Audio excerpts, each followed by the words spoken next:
Hey guys, thanks for joining Learn to Play. My name is Lance, and today we're going to look at Dig Down Dwarf. It's a 2 to 5 player game that takes roughly 15 minutes to play. In the game, you're competing against your fellow players to try to collect the most gems of different values, and at the end of the game, when all the gems are gone, you'll total them up and the person that has the most value will be the overall winner.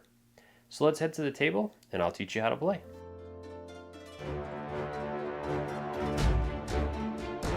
Alright, so for setup, it's real easy. Each player will roll one dice.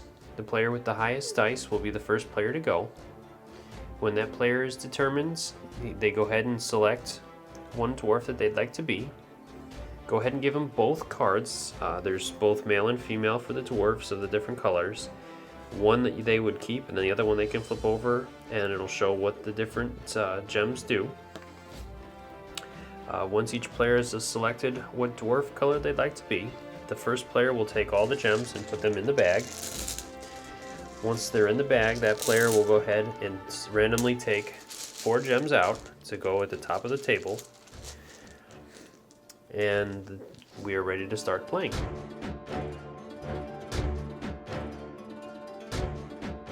Alright, so I'd like to go over the player cards real quick. So on the side of the cards, it'll list the gems that player's after.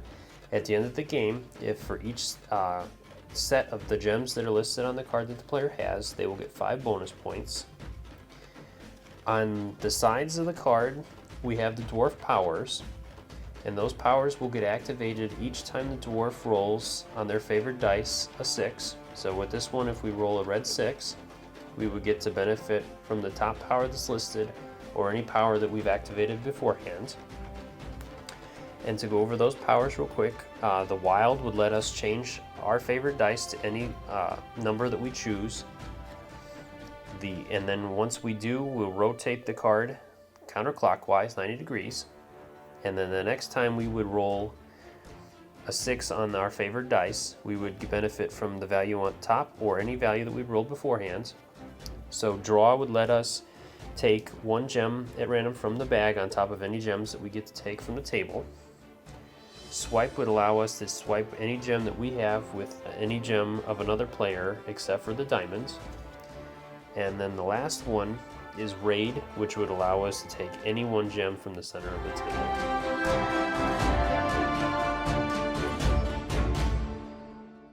Alright, so during the player's turn, they're going to go ahead and take the bag and randomly draw 2 gems out of it and place them in the middle of the table with the rest of the gems that are out there. And then they're going to go ahead and roll the 4 dice that they have. And they're looking for sets. So we have 2 3s. If we roll any 1s, those are locked and we cannot re-roll them unless we spend a gem of the certain type. After that, we can re-roll any dice that we choose up to 2 times. So let's go ahead and give these a re-roll. 2 and a 6. And let's go ahead and try one more time. Alright, so we didn't end up getting anything. We have 1 pair, which is going to get us the bad gems that we don't want.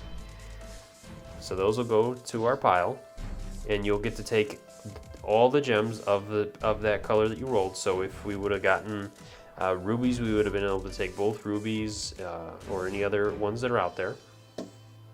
From there, then play would pass to the next player.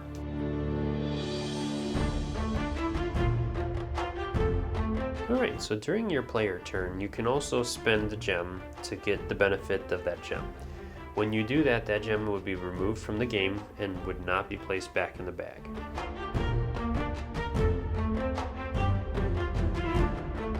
Right, so the game will keep going until the player draws the last 2 gems out of the bag.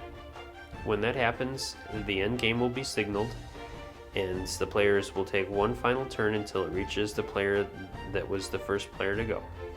When that happens, the game will end, and the players will total up their gems, including any bonuses that they get, and the player with the highest number of gems will be declared the winner.